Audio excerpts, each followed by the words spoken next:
We'll go on. First item on the agenda is citizens' comments. Yes. I don't know if it's really citizens' comments, but I'll put it here.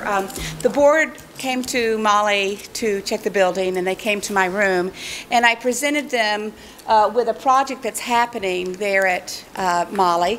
Our after-school program has painted a mural, and we would like to have it posted on our wall. And I know I have to get your approval before we can ever get it put up on the wall. And most of you have seen it because you came to my room.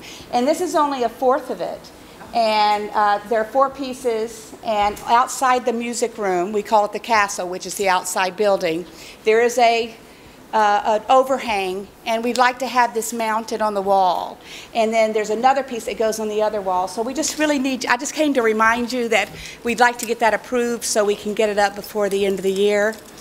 Yes. I just wanted to ask, this is, you recommended that also? Yes. I make a motion, we approve it. I'll second. Discussion? Yep. All in favor? Thank you very much. Perfect.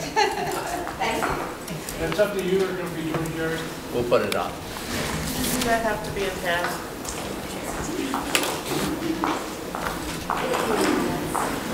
Well, I can write it down.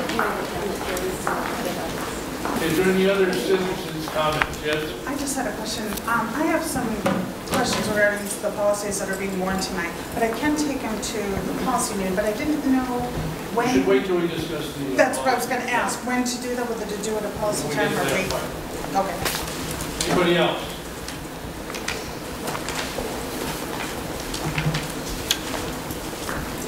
My name is Jody Hudson, and I am a 2nd and 3rd grade multi-age teacher at Bennington Elementary. And I hope you don't find it rude. I had to write down my comments because it's June in public school, and things are very, days are very long. So, at Bennington Elementary, I work with many talented teachers and staff, and some are here tonight with me.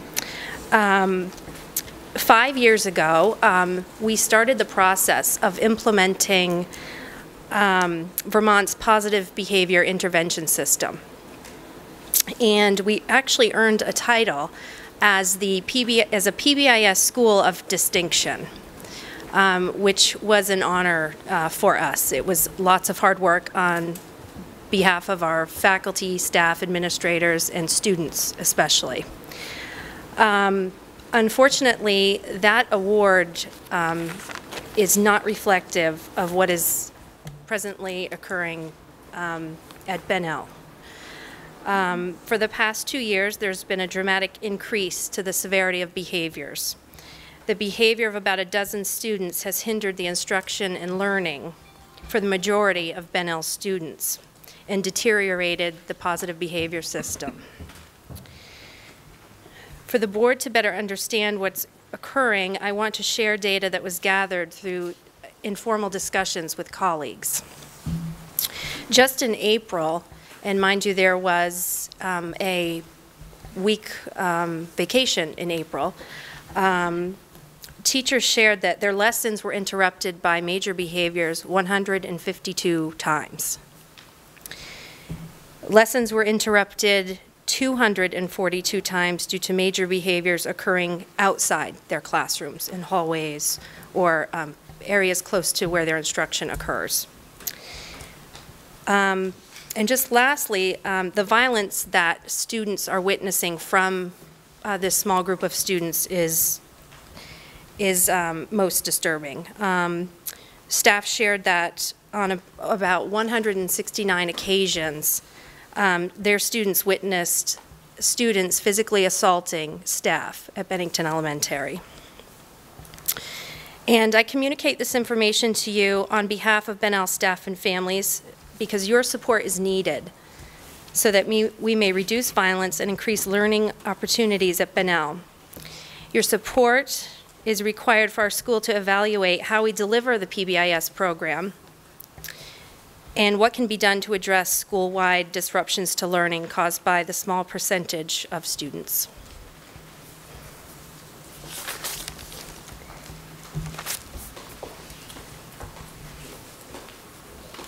The 152 is in the room, you said? Yes. And that's basically 3 weeks or 15 days, average of 10 a day? May I ask, is that Swiss data, is that data right out of your disciplinary system that of student management? Is that from the Swiss data? I do not have access to Swiss data. Well, then, I'm not how would afforded it. you gather that data? Through teachers, through discussion with colleagues. So it's by report, and yes, we have very many disruptive students. We've been dealing with them. Oh, we have Kathy back here as well, the teachers. But I just had a question in regards to the comments that were made, if I would be allowed to ask. What did? No, I just wanted to make a comment. I really don't want to. yeah, I don't think it wouldn't be appropriate to All right. Oh. any discussion Right. within the audience. And Thank you for thank you, your... Lori. Thank you. You had I something, Ms. would- Buck, you have something to say? I would merely say that I'd like to refer this to our superintendent and have the superintendent then and our principals, and have them report back to us as to exactly what the situation is and what the recommendation is to correct it. I just have one question.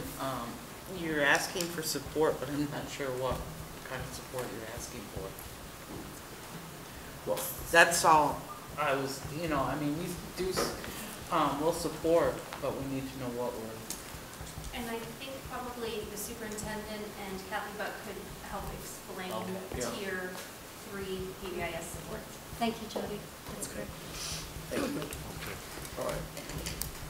Any other citizens' comments? Henry, just to put it in perspective, it is an issue that, as you know, as a board, from our retreat last August, we have had increase in disruptive students. We do have PBIS in place in all of the Bennington schools. We are in a program with the state where the state itself has started to roll out that Tier 3 for training, which is where those students, I was going to say reside on the pyramid. We have had a vacancy in the special ed department at NL as well for the entire year. That has been difficult, and as you know, we've had some transition in the administrative. That is not to minimize what the teachers are feeling and what they're asking for in terms of support. I actually had a conversation this morning with the board chair about the fact of different ways of supporting, and the fact that we are, in fact, looking at reviving, is that the word? Reconvening the committee that met 2 years ago on a behavioral continuum. So we really need to articulate what throughout the SU, it's not just Bennington. We need a continuum of behavioral intervention and support. And that's, at that time, that committee came back with a recommendation to me that students be dealt with individually. It's not the support that we need widely. And so what I've been talking about is reconvening that committee so we can articulate this continuum, because that's the only way we're going to be able to identify throughout the whole supervisory union that what supports are needed. And I invite Jody and others, and I actually had a conversation today with union leadership inviting them to appoint people to this committee. So we are aware of it. It's not to minimize what your statement said. It's to say that we are paying attention to it, not only in the building, but SU-wide, because it's an SU issue. It's not just a Bennington issue. and I do appreciate you coming before the board. I hear this from parents all the time, and I've never heard teachers come to a board and actually talk about it, so it's really nice that you do it. And Kathy, I want to know, is there a reason why we've had a position at Benel vacant for a whole year? If I could address that, we have advertised 2 or 3 times. We've been through several rounds of interviews and not found a qualified teacher. Even ones that we thought might be good, check their references, not good. So we've employed a lot of other supports, including contracting with outside services to bring in extra supports for the school. It's been like the perfect storm at Bennell. I know we've had, besides having the loss of the teacher, we've had the loss of Donna Colley, who played a major role in supporting the PBIS system, and several, because of her special ed background, she was a daily influence on some of the more difficult children in the building. And, you know, Norma was wonderful, Norma McShane was wonderful support, and Irene Nadler is a fabulous support too. She is. But as the year went on, I think that the snowball continued to roll, and there are just some unique circumstances there. But we are getting some of it under control. It's better now. We brought in more resources, but We still have that there- vacancy, and we that's, still do. But there has been some, you know, there's just some effect in the whole building. And, you know, when I met with Jody and a few other teachers, and they expressed, I thought they were going to be really focused on these particular students, but our conversation shifted to the PBIS system, which is a research-based program that the state of Vermont has adopted to help schools develop positive behavior. And it's true that Bennell was a school of distinction. And it needs to have some more, it needs to be looked at and, I don't want to say revised, but rejuvenated, and people have to begin to believe in it again. I think that the resources became extremely thin and stressed at the school over the last month or so. They're building a little bit better now, but we and went you've through a contacted really rocky time. the state, Richard Boltex at the state, to do some. Right. So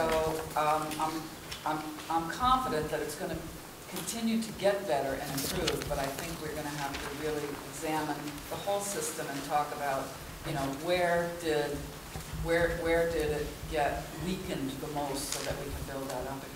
But it is a research-based program, and it is the best way to approach this. And as Catherine said, Tier 3 is the level that we haven't quite gotten to, that is for the neediest students. It involves developing wraparound systems with interagency collaboration and things like that. Including parents, when we can Including get them parents, involved. but, so it's a You know, difficult situation. I'm concerned that we're almost through the school year, and we continue to hear the story that we can't find qualified people. Would it not be given some consideration to sending someone from our central office to be visiting some of these colleges in which there apparently are many teachers than we have positions for, but here we find an area that is absolutely critical. We can't find a qualified teacher. So doesn't it seem that we should be visiting these schools that are turning out the teachers and telling them, hey, here's an area.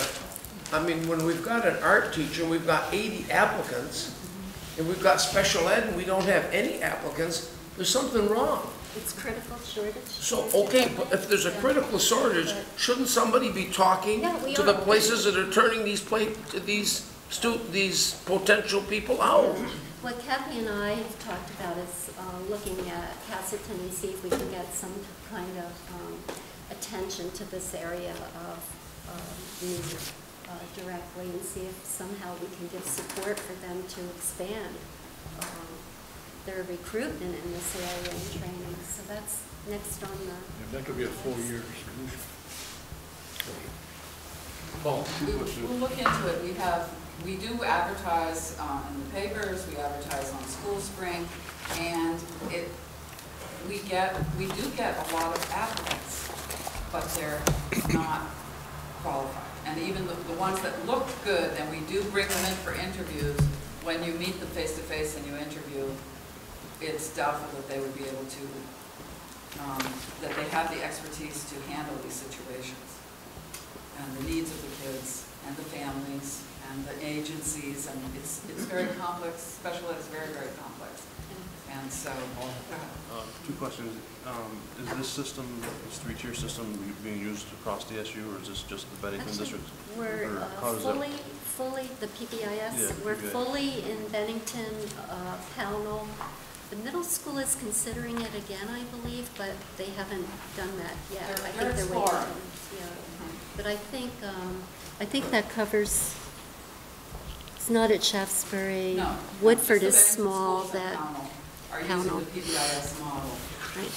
for their school-wide support system. And this, the current situations that are being experienced, are they situations that normally would be resolved within the level 2 that we, like, if I'm understanding, we can handle it to level 2, but level 3 we're not at? Well, Or how does, the implementation what are we at the missing? Is state, it- at the state level, the implementation of Tier 3 just began, I believe it was last year, Donna? Last year. Last year, the state started to, because the state has been trying to expand the number of schools in this model because it is research-based and successful. So they started training people through the BEST grants and BEST institutes for the level 1 and then the level 2. So now we're at the level 3, the Tier 3, which is where these students reside. I said reside, but it is where they reside, and they are the most difficult students. And I think another difficulty, and Kathy's been working with, Kathy Buck and Jim have been working with the teachers and Irene Nadler to understand the compliance requirements of the federal law and the state law and special ed, because we really are bound and restricted in some ways in how we deal with these students, and we need more resources in what's called functional behavioral assessments, behavior plans, and Kathy has started to do more leveraging of resources into that area. I guess what I'm asking though is, I understand there's a resource issue of a vacant position, but is the system for what we have now sound with what we can handle? So I'm asking, is the current supports that are there to handle level 1, level 2? I think I'd ask Donna and Jim to... It's a very sound system. It's resources and circumstances that have caused us to... Okay. So we need the For resources. these few that are, or not few, I mean, not that they're small, As but a system, dozen. It works, and it's research-based, and it is proven. Is it financial resources or human resources? I would say more human resources, but there is a financial component to that. And the only other thing Not that, just human, but human with particular Expertise, Right. right. You know, when we bring in these special ed teachers, these candidates to interview, and you say, have you ever developed a functional behavior assessment for a child? And they say, well, what is that? Oh. That's not a good sign. No, that's not a good sign. And so, you know, it has to be people who have that knowledge, and they are out there, and we're searching, and we're very hopeful that we're going to be able to bring it together at Bennell. And what we ended up having to do this year was to contract with another private group Provider. that has people with this expertise, and have them come in and deliver services to these students. to try to And it's fair to say, help the Kathy, system. that system is taxed as well. And he actually, that provider actually had to pull a second person in to assist because of the shortages in this area and the stress on the demand. The demand for these people is so great that, you know, I think we contract, for 4 days? We increased that to 4 days, and they can't give us any more, so the provider had to add another person in to help us with that resource. So the demand is wide. But the PBIS system is a research-based system that we want to do everything possible to Support. reinvigorate and and I don't want to say it's not established, but sort of like rebuild the confidence of the staff at Bennell in the PBIS system. You know, it just became so stressed by some of the behavioral issues in the building that it just couldn't respond as well as it has in the past when Donna was there. And now we're beginning to get that under control. how can we rebuild the confidence in the PBIS system, because we want that to be in place for all children at Bennington next year. Will that be in place by September, do you think? You have your meetings and people and everything? Yeah, I'm feeling confident in that. We're hoping to get that teacher replaced. Well, actually, we have a teacher. The reason there was a vacancy to begin with was because it was a teacher that was out on maternity leave, and she is coming back next year, and she does have the expertise. But we also had another vacancy as well. I think what George We had mentioned two, too, actually. if We there's had two individual vacancies. positions that you need, you should probably travel to those colleges or make a call to the people, because Well, I we mean, plan everybody's to try looking for an jobs. articulation, And I yeah. mean, you know, you go right to the source and say, you know, we need 2 or 3 special needs teachers with these majors and focuses, and they But can tell you. if they don't have the students in that program, they can't produce them for us. So that's what we need to work with them to recruit students into the system so they can produce Yeah, but more. this program can't be the only program. I mean, if I'm living in New Mexico, I'm sure they probably don't have that program. They have something else, and some of these people No, we don't. coming in. We'll work with the colleges. I mean, we made that commitment to work with the colleges. My concern, I understand what you're all saying. My concern is this. We've got a problem, and the thing I don't want to do is after this meeting, say, well, they listened to us, and now it's the same old thing going on. We've got to be able Right. to solve this problem, and we're late in the year. But and- we've already started to solve it. Yeah, and I just want to be sure that there's follow-up on what we've heard tonight, so that we can continue this thing moving in the right direction. Right, I guess I'd like to add to that, or ask for clarification. When you say we need to, I don't know what words you use, but to invigorate, and when you're using that "we," obviously we sit here and we can hear, and obviously there's complications and issues that are going on. Is it an internal thing? Is it something, a resource within, is it a school? Is it a teachers, a community? What's the? All of the What? I've asked for expertise from the Department of Ed. They have two consultants who come here quite often. Richard Boltax and Tiffany Kasana. And they come, they're very familiar with the schools, and they've been in the schools, and they've worked with the staff. And I was trying to get them to come for today, as a matter of fact, because today was your faculty meeting, but it couldn't be arranged for them to come today to talk to the faculty. But they assured me that they will come and they will work with us, and they will try to provide as many resources as they can to reestablish the PBIS program as it was 2 years ago when Bennell was a school of distinction. And I think that it still is a school of distinction. That hasn't been taken away or anything. That really but has not. We've just stressed the system. But we have our number of students in that third tier has increased over the last few years, and that's the issue that we have to deal with, and that's the issue we need to deal with SU-wide. We have seen the increase. We shared that with you last August. We need this articulation of behavioral supports in addition to what Kathy's describing. So we've started to solve it, George, and maybe we just should continue to report on it. I know that actually Donna McKenzie and I were talking about getting this, you know, I had mentioned the committee to Donna. I mentioned it to union leadership today. So we really need to work together to get it solved. And I guess I would add to is, you know, is it being understood amongst your colleagues and stuff, the frustrations of obviously filling the resource or finding the teachers? I mean, sometimes people just need to know how hands are tied sometimes, because sometimes it can look like nothing's being done if you don't hear anything sometimes. Yeah. So I would want to make sure that the feedback is there, is that there's not, you know, a lack of try, and that we're not going through the candidates to interview and stuff. And the other last comment I want to make is, having just come out of the 153 red, and I asked if this was across the SU, but one of the biggest things out of there was to create consistency and create best practice, and to make sure things are carried from one school to the other. So that's going to be one of my personal things, is to make sure we're not forgetting about that through either the representation through the SU on this board, and or just in general board meetings to bring it up, because if this is best practice, this is something that should be talked about, not just amongst colleagues within the district and the union, but amongst board members from boards to boards. Sure. So. Thank you. Thank you. Thank you. Okay, second item on the agenda is a presentation of comprehensive pre-K to grade 3 programming.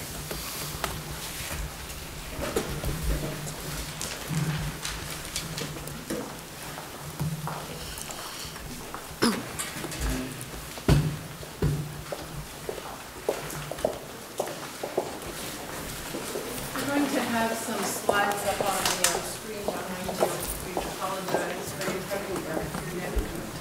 everywhere. Thank you for coming. I put this little thing Because that's where they can hang it.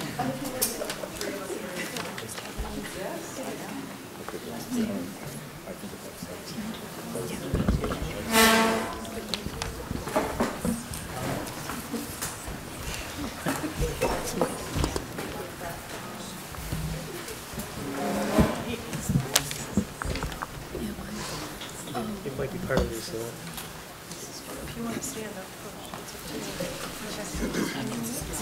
No. Oh, no, I'm sorry. Jerry, is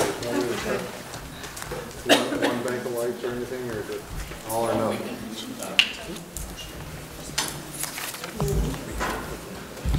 Are you going to kill the lights a little, Jerry? Sure.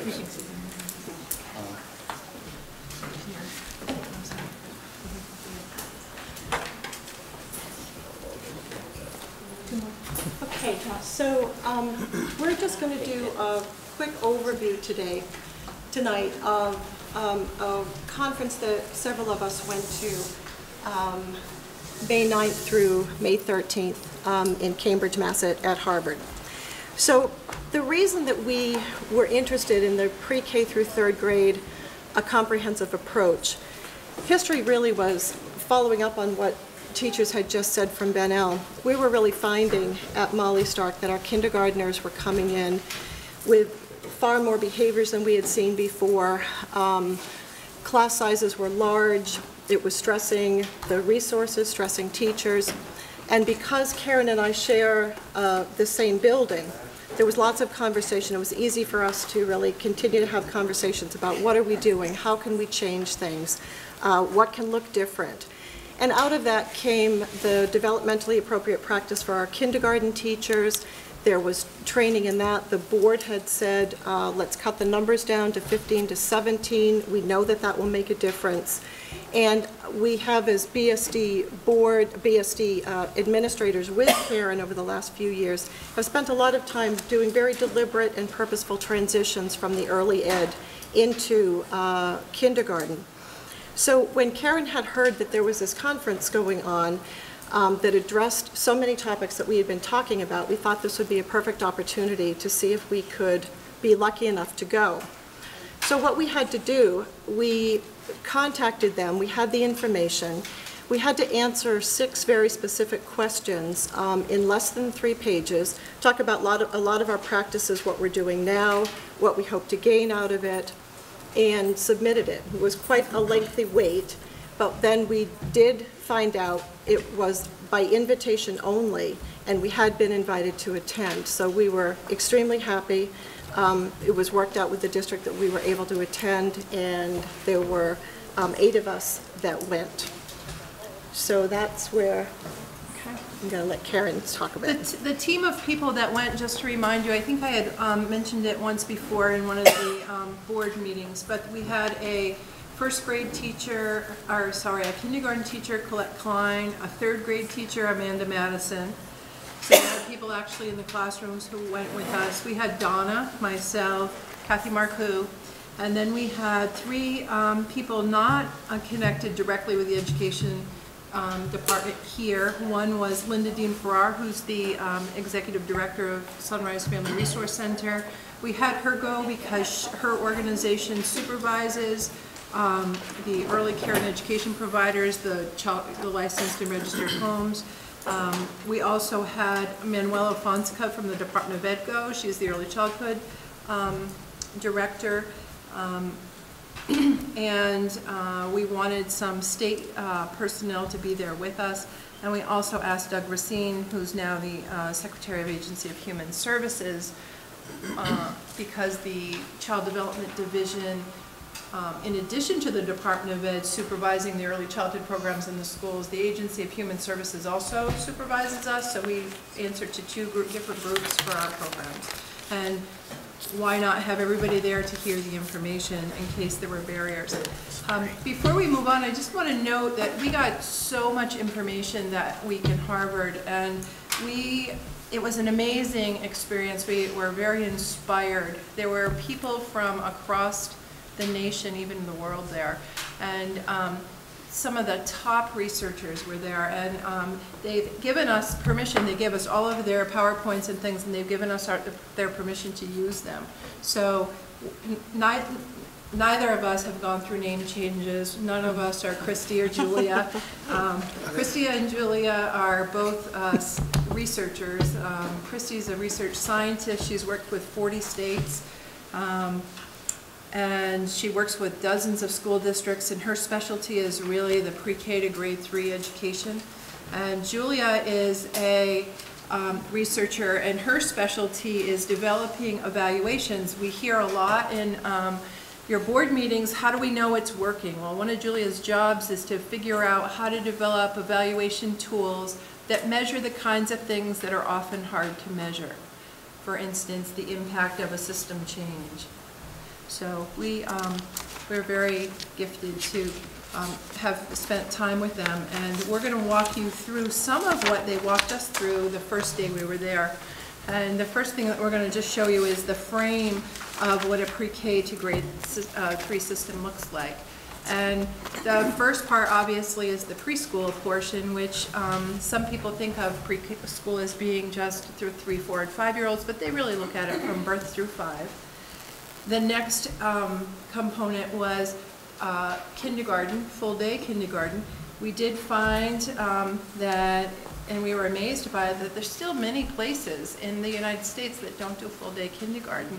And it creates huge problems for kids as they transition. Think about it, they're in early care and education and preschool, full days, and then they go into school and they're half days. So we're very fortunate to have a full-day program here.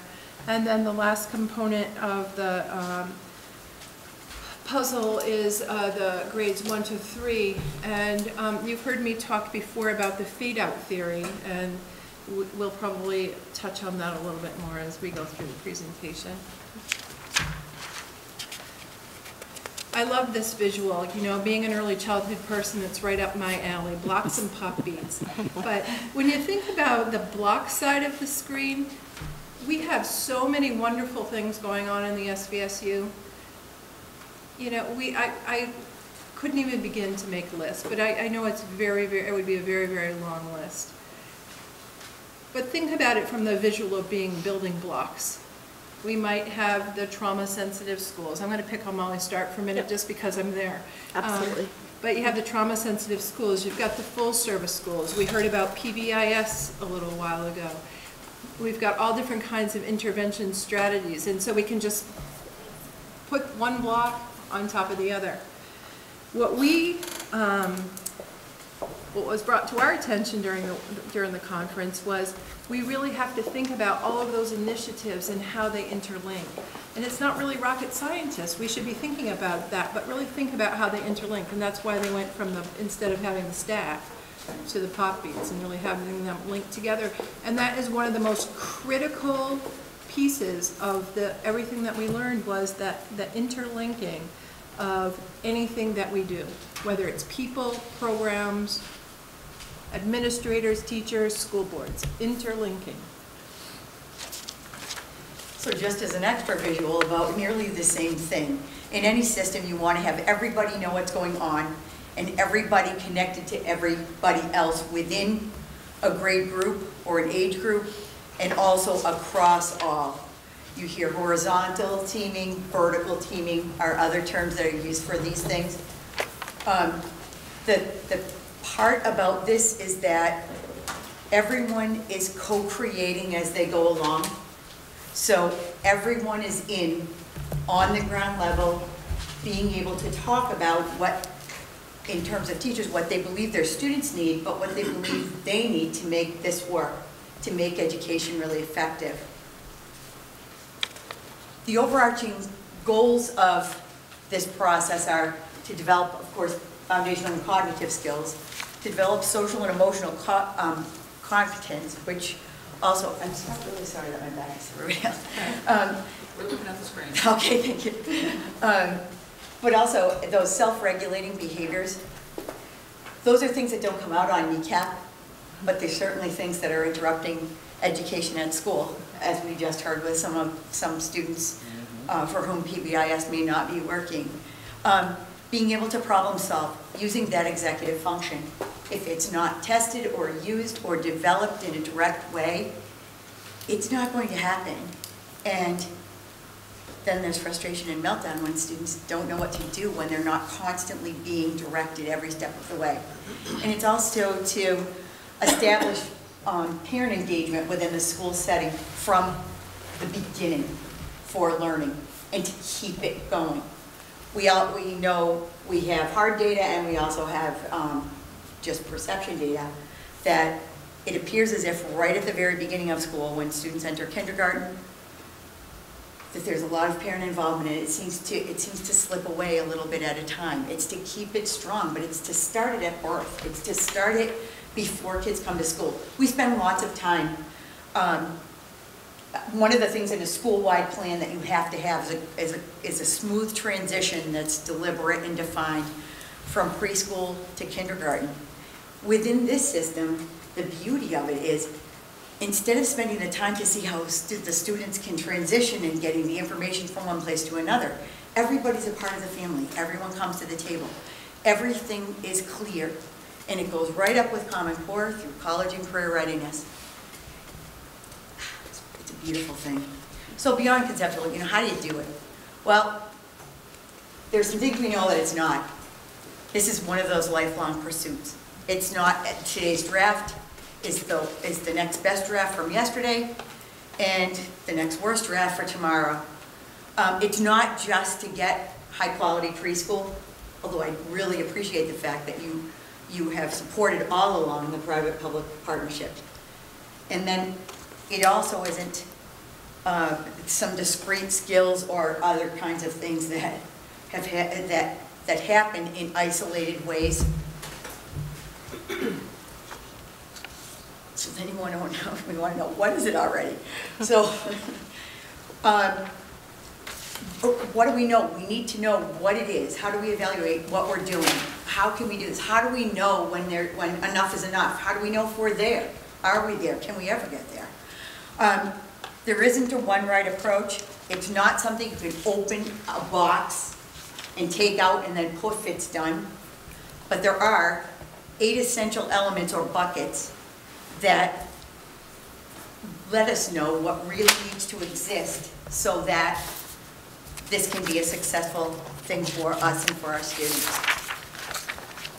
They talked about the degrees of system saturation. They have robust implementation where everybody just jumps on board and they all go together, they implement the whole thing right at once. And then there's also an incremental approach. It depends on what is right for you. For us, we went to Harvard and we thought we were going to do the whole thing. We were just going to jump right in. We were really, really excited. Now we know that what the signs pointed us toward a more incremental approach. Because everybody needs to know the information. If everybody's not on board and everybody really doesn't understand or really isn't part of creating that system, it isn't going to work. So the buckets. The first one has to do, I'm sure that they call the buckets to have it be a bucket list of all the things you need to have within your system. The first bucket is the resources for cross-sector work. Who do you have for people? What kind of financial resources do you have? And where can you find funding? That's where Rick comes in. And the plan. The plan is clear to everyone. And one of the things that was really interesting that was said was you have to take the resources that you have and turn them into what it is that our students need. It's not like we're getting more money or other things, but it is rearranging the things on the plate. The next bucket is administrator quality and administrator capacity. Administrators are learners with teachers. They provide instructional leadership. They make sure about, how is everything with you? Is there something that you believe that you need? Are your students' needs being met? How can we do better? We're constantly looking to see how can our relationships get stronger? How can we keep those parents engaged? How can we reach out one more time? So another bucket that is extremely important is the teacher and teaching quality. What comes under this bucket is very intentional professional development. We learned that teacher-to-teacher support is extremely helpful. Teachers going into other classrooms, videotaping, sitting down with your colleagues to really look at the instruction that's happening, and effectiveness in the classroom will also come from being able to have professional development with pre-K teachers right through grade 3, so that there is a continuum of consistency, and teachers at 3rd grade will know what's expected at 1st grade, and it's just very, very important that teachers don't work in isolation in their grade levels. The classroom structure is also very important, and the physical structure we're going to talk about a little bit more in the learning environment. So I think the next one is our instructional tools. Our teachers, and I think a lot of this, have to say, a lot of this we are doing. It's almost like the building blocks that Karen talked about earlier.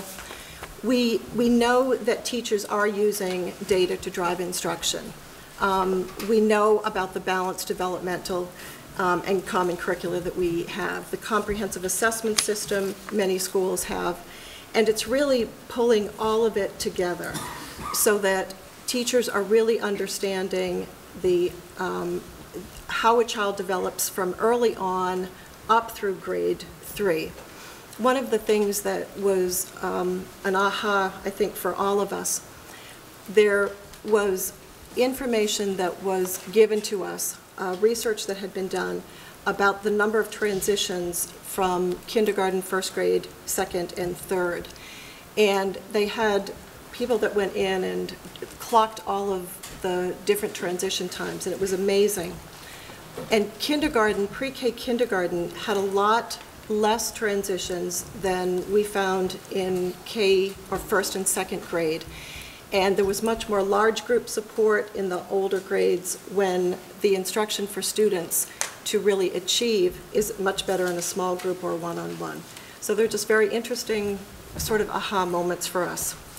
And if I could just interject, in that study that they showed us, just by changing your instructional style, they put it through a formula, and you could actually see that you could increase instructional time by 6 weeks in a school year by increasing the number of minutes per day, not the time of the year, but some of the data and the formulas that they showed us and the tools that they used were just incredible. It talked about productivity, time on task. It was really amazing. It was. And then the learning environment, I think we all know that that's really, really important. A climate of supportive relationships is extremely important. Some of our schools are doing responsive classroom. PBIS certainly falls into this. And just being aware purposefully of what is in your classroom, whether it's color, whether it's an area of books, what do you have to have in your classroom, what could you pack away so things aren't so distracted for kids, and just being very, very meaningful of how you're setting up your classrooms. Data, data, data. It's data-driven improvement. It's really taking a look at all kinds of data. I feel like that's my middle name. And different data markers along the way to be certain that every child gets what he or she needs right when he or she needs it. So it's when the student is ready, the teacher appears 100% of the time. It's a beautiful thing. Sorry, I was supposed to hand out this visual before, and I apologize. I was thinking about my exciting time in Harvard, I guess, instead of passing it out. talked about families. The one thing that we were reminded of, again, nothing that we learned was, for the most part, brand new. It just raised our awareness using a different lens. But we really learned how important it is to engage all families, no matter what, and to make sure that it's a two-way relationship. It's not just us expecting families to engage with us, but also us engaging with them. That we're intentional, we use systematic strategies to work together as a team for the sole purpose of the child. To embrace the parents and their perspectives, even though their perspectives might be different than ours, but to take them from where they are and really nurture them and help them understand about their children, help them understand about the school setting, their role in the school setting, how can we support them. All of those things will, as we know, children need their parents to help them be successful in school. And as far as the bullet that has to do with access, transitions, and pathways, this is really critical. Kathy and Donna both talked about transitions. We really need to know where children are coming from. If they're coming from a home setting, if they're coming from an early care setting, whether it be a licensed home or a licensed center or a registered home, we really need to understand what opportunities they have had so that we can connect them to the next ones. We shouldn't be losing time getting to know children. We should have such good connections between early care and kindergarten and first grade, second grade, and third grade that it's smooth sailing. And we're spending time in instruction rather than the getting to know aspects. And this is the handout that I just handed out. And I think, Kathy, are you going to do an overview of that? These are the 8 buckets. The start ones are the ones that were concentrated upon most intensively at this conference. The BSD has been looking for a few years now about transformation.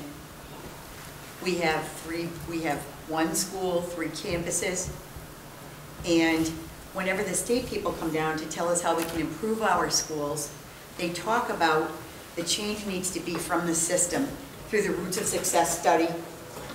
They talk about those systemic changes. At this conference that we learned, one of the things that we learned that, I mean, this one came in, 2 things really slapped me across the face. First of all, high school is 720 days long. You can't learn everything you need to know in 720 days, with summers in between. Everything, in order to get kids ready for college and career after school, K to 3 is also 720 days. Those 720 days are really important too. Pre-K to 2, 720 days. Grade 3 through 6 are 720 days. We need all of those days to make a difference for students, to get our students ready to graduate from high school. So, you hear on the news, graduation's not just a high school problem. We know that, we understand that, but the 720-day piece just really made it real for me. The other thing that was said to us was, if you're waiting for Superman, stop waiting. Superman is you. Use the tools and resources you have to get our students what it is that they need. We're hoping that we'll be invited back to talk about this work more. The first step of this work is to really talk about it and to share the research and share some of the other things that we learned. Thanks for giving us the opportunity to be here on this long board meeting. Can I just add one other piece, and I think this will make Jim's Law happy. When I started at this conference, I was envisioning a pre-K through 3 building. That's really what I thought we were going to learn, that would be the best model. And what we learned is it doesn't matter. It's the system, not the school. So it's a systems approach of pre-K through 3, not that you necessarily have to have pre-K through grade 3 in the same building. So that was another aha for me, and I wanted to share that for Mr. Law, my friend here. Thank you very much.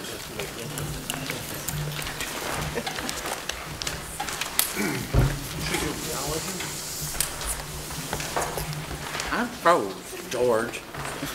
Thank you, George, for opening When it. when you were at this conference and you talked about the 720 days, did they mention anything about the delivery of those instructions, like in the 7-period day versus the long block? No, but you know what they did talk about? This That is was pre-K really through 3. important. That was one of my favorite pieces too, is they talked about what is our goal at 12th grade? Look at the 720 days, all the way down to birth. That's what I And want to understand, do backward design, so that for every grade along the way, you know what your role is as a person working with a 3-year-old, what you're going to do to help get that child up the ladder to High school success. graduation. And so that's why it showed it as interconnected. And so they looked at those the 720-day periods as being periods of understanding, skill, and knowledge, not so much the service delivery of the structure of the day, but what went on during the day, and having every single person be focused on those tasks. And the person that told us about the 720 days is Jerry Weast.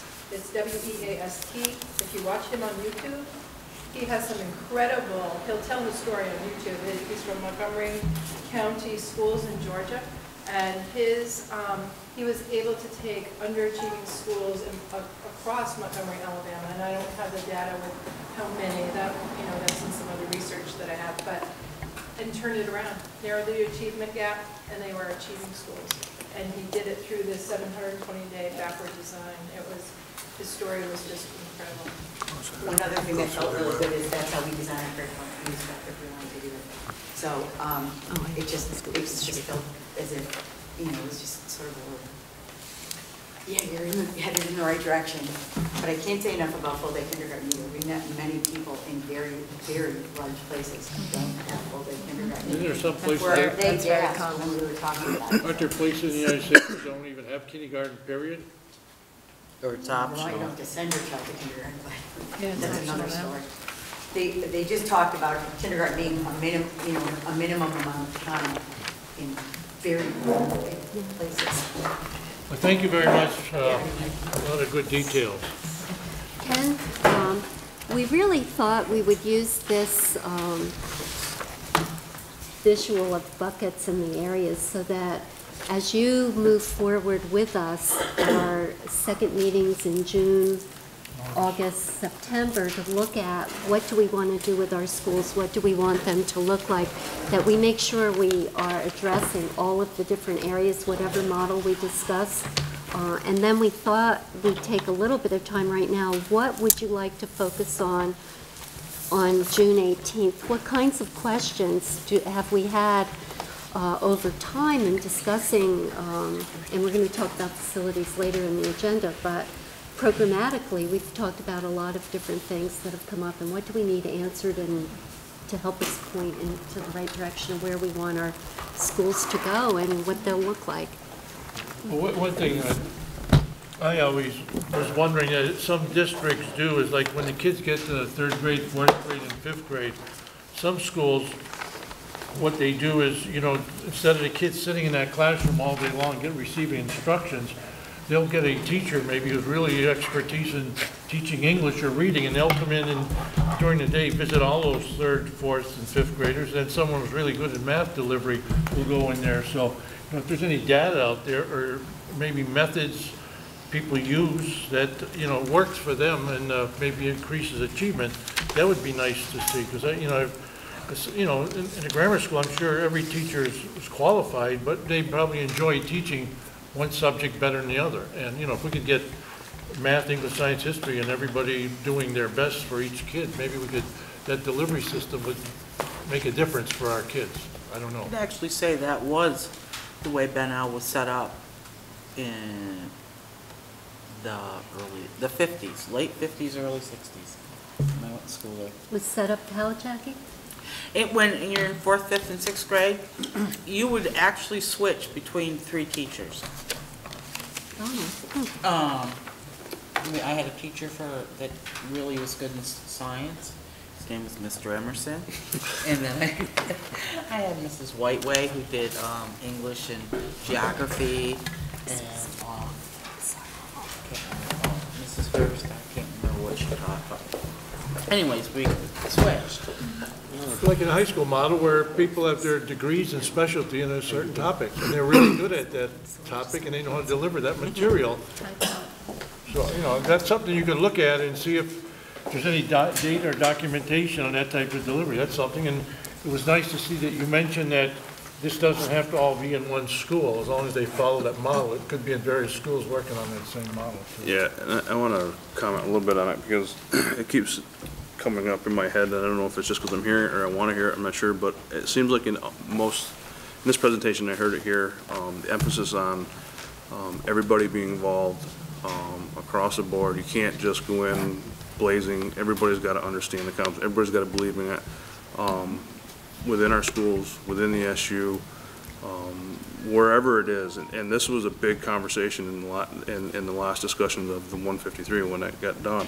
This has been a discussion in this district. This is one of the things that got me riled up to begin with, to want to be a part of this system, is there's been several audits, there's been several assessments, there's been lots of learnings. It's now time to make them happen, you know, and whatever resources the schools need from this board, myself as a member individually, whatever it would require to find out what it would take to make the machine work now. We have all the pieces. We have blocks, right, is what I understood there. We have blocks. All right, we need to put the pot beads together. And everything that comes out, every report that's been done or talked about, whether it's here or any other school in our union, it's the same thing. It's all about now managing it and putting the operations in place so that it goes forward. And you know, we can't have situations like when we did these facility tours where Monument is up on the hill and they don't even have the resources in a common area that all of the teachers and all of the students can use at their will, the resource library. That should not have happened. Yeah. You know, so we as a board, we as, you know, people that are in the system, we have to continue to ask the question, why are we doing this? Is this the right thing to do?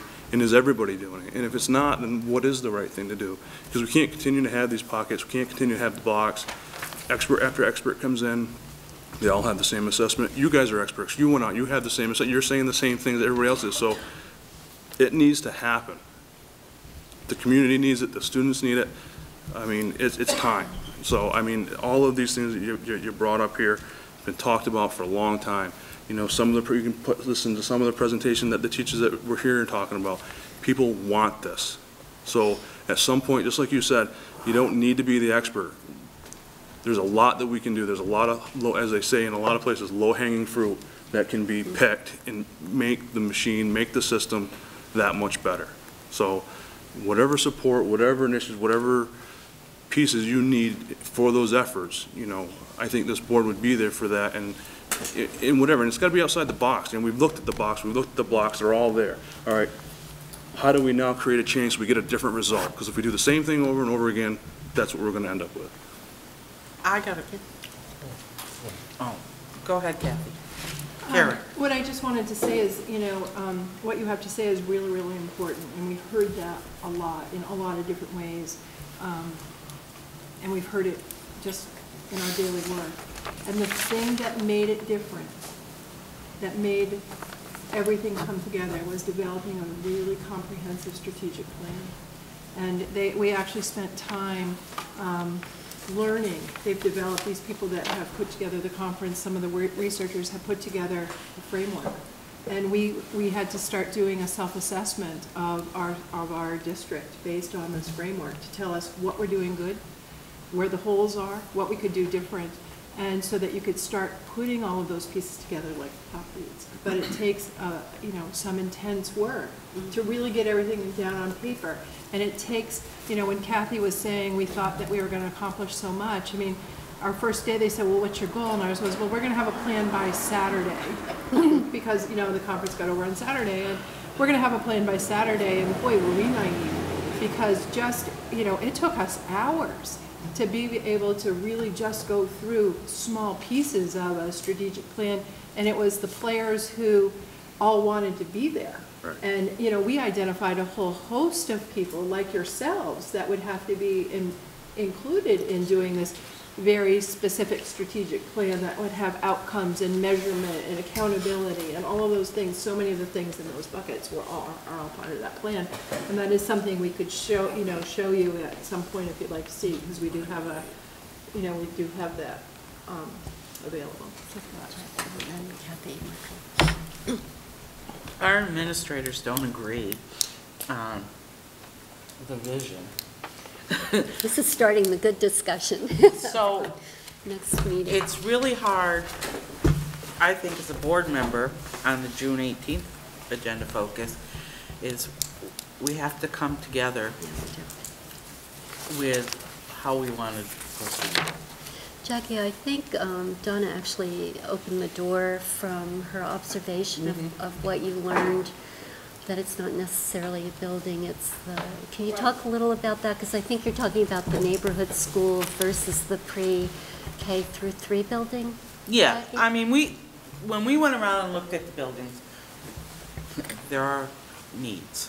Oh, yeah, there are absolutely. many needs, and we did see that. But for us to proceed, we kind of, I feel that we need to know how the administrators, who are the experts, we aren't, perceive that they should be able to deliver education and what they need to deliver that education. Did I say it right? Yeah, Good. Sounds good to me. Because I can't make a decision. Yeah. But I think it would be great to have K through 3 in one building and this in another building and this in another building. But who am I? But you're right, we all have to come together, and I think it was Donna at our meeting the other day when we were preparing for this meeting who brought up the 5th grade. Do you want to just talk about that as maybe a place to start? When we were discussing, what would we discuss as administrator and boards about the 3 schools? What seemed really important to me was that until we know really what is happening with the 5th grade, we're almost stuck. Because if the 5th grade was to go to the middle school, it would make a difference. If, George, you had brought up about the possibility of renting space at the middle school and send our 5th grade with our own teachers. But that large pocket of kids makes a difference. And if we're not ready, I think we've been in flux for a long time, and I know that it has to do with MAU, whether they want to take them or whether you want to send them. But I think there needs to be a determination about what is going to happen, because if they're going to stay in BSD, we need to work with that. If we are losing 100+ students, then that gives us more flexibility. And that might also impact, that would obviously create more space, and it would help with. So it's really trying to come to consensus, deciding what action steps need to be taken in order to make that decision so that we know what we're working with. Are we working with a pre-K through 5 or a pre-K through 4?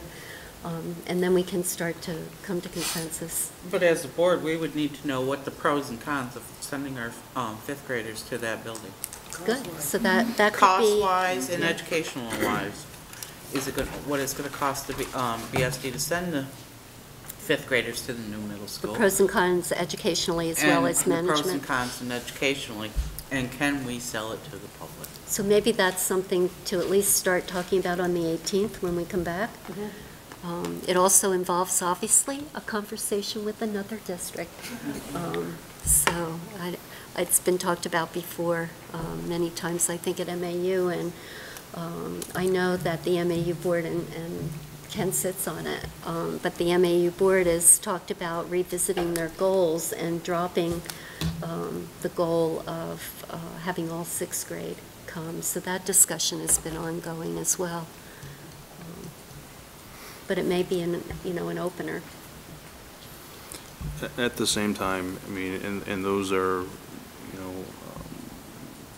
big topics, need to sell the public and all of that.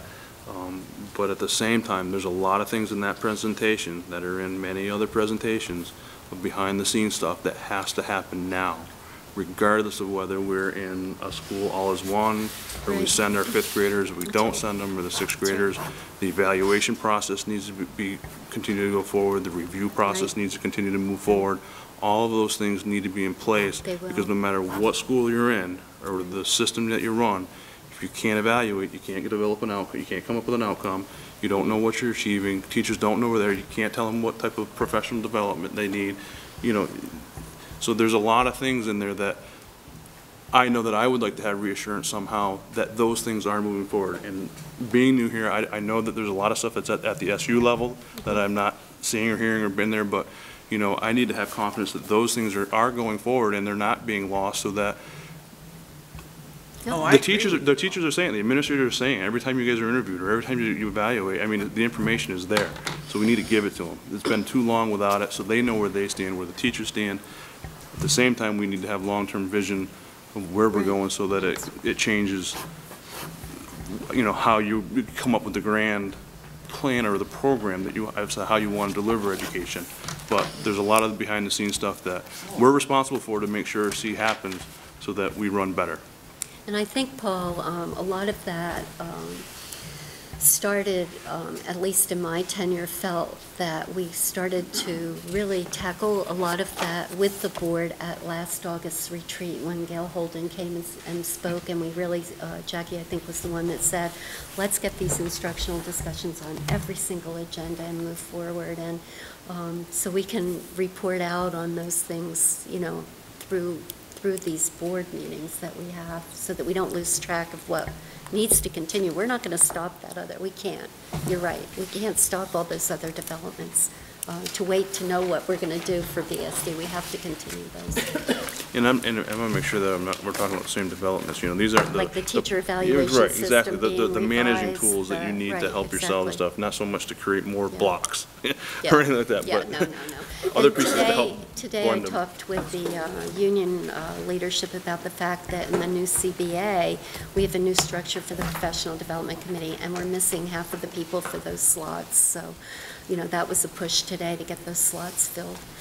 And Ken, you have a one of the things that is a roadblock for us is the curriculum policy itself, because it says the curriculum has to be developed by a member from each of the schools and brought in, who come together, have a year of research, a year of development, time to select resources and pilot them, piloting and selection, and implementation, then evaluation. That's too slow a process for our current world, for one thing, but it also is a process that's really inhibited the opportunity often to select materials. So, and having had a mishmash of materials before is really not good for our students, especially our students with free and reduced lunch, but also any student who needs a common vocabulary, because we feed into the same middle school and high school. So on the policy agenda. I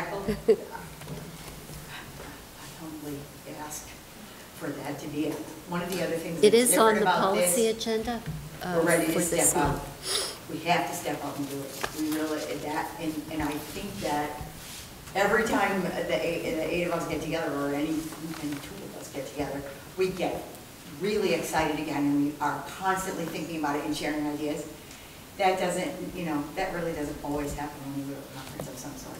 What's the name of that policy? It's The curriculum, and it's on the 6000. agenda.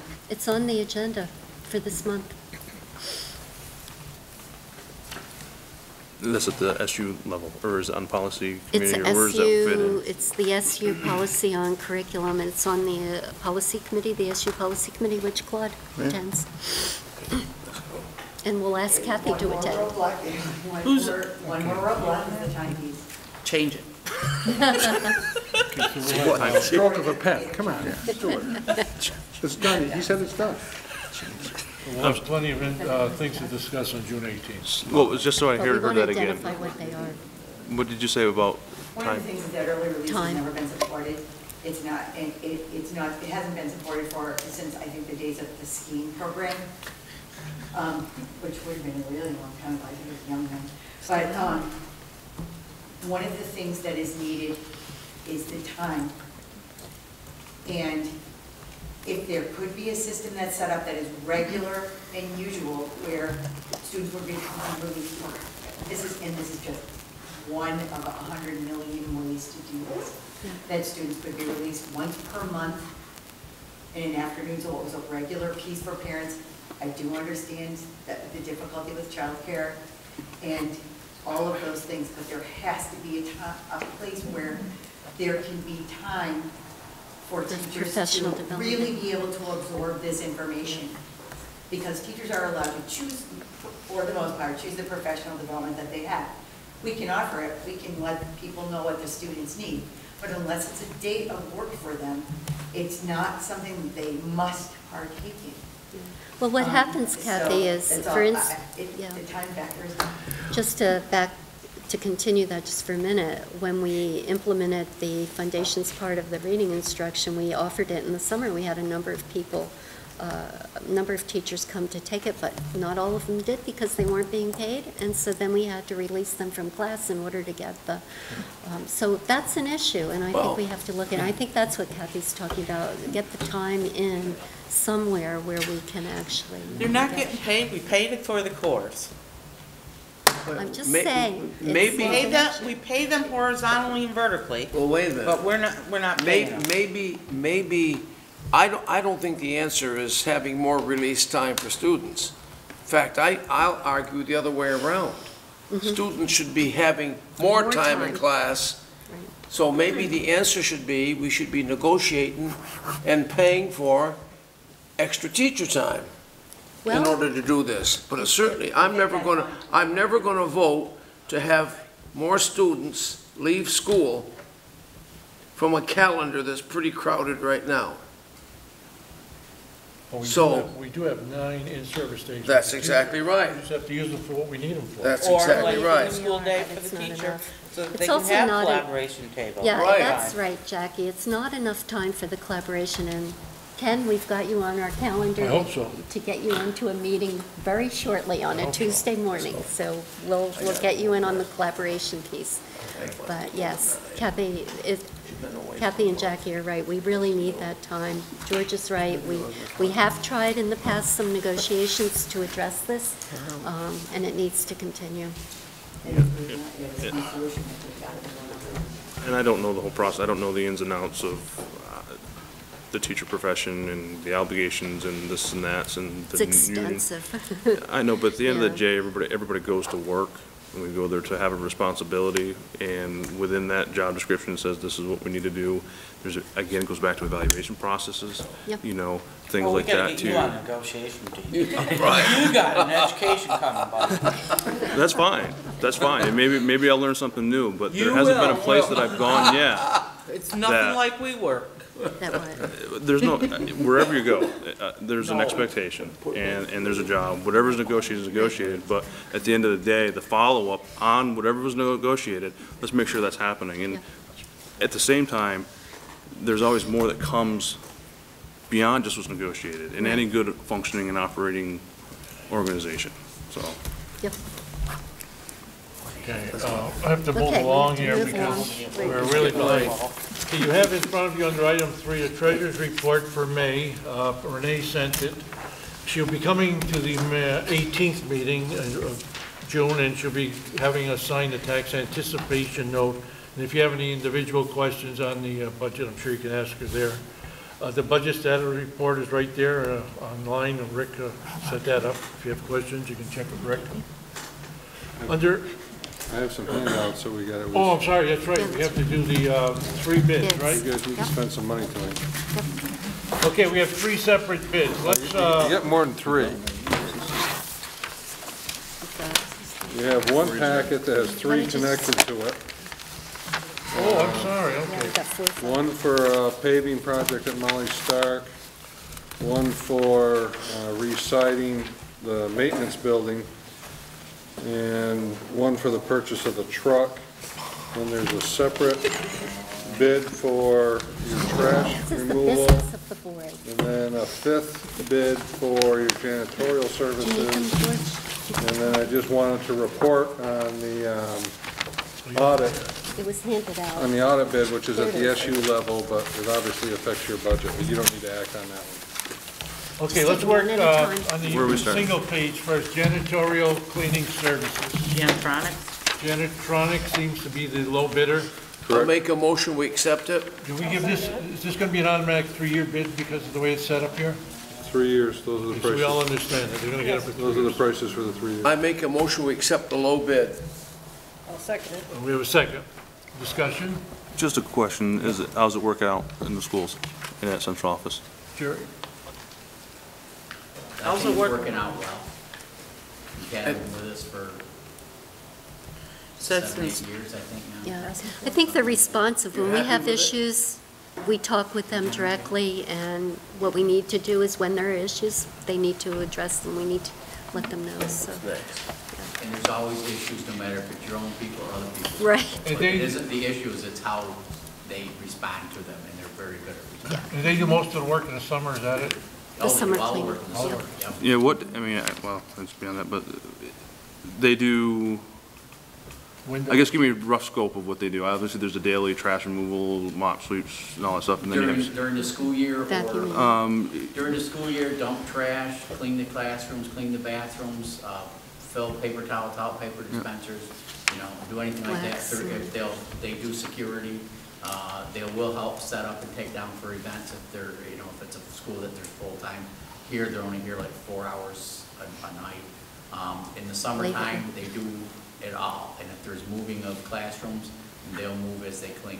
So if there's, you want a classroom moved down the hallway, they'll clean out the room, they'll move it down, and so they basically do it all. Call the question. Okay, we have a motion and a second for awarding the contract Janitronics of Albany, New York. All in favor? Unanimous. Okay. Let's see the next one, the 2 sheets, the cover is trash removal and recycling bid. We have 3 bids, and the low bid is TAM, Shaftesbury. I make a motion, we accept the low bids of TAM Shasberry. I'll second it. We have a second. Okay, and again, this is a 3-year, Rick? Correct. So is that the top 13? Fixed We for have 3 now, years. Rick? fixed? That we have now?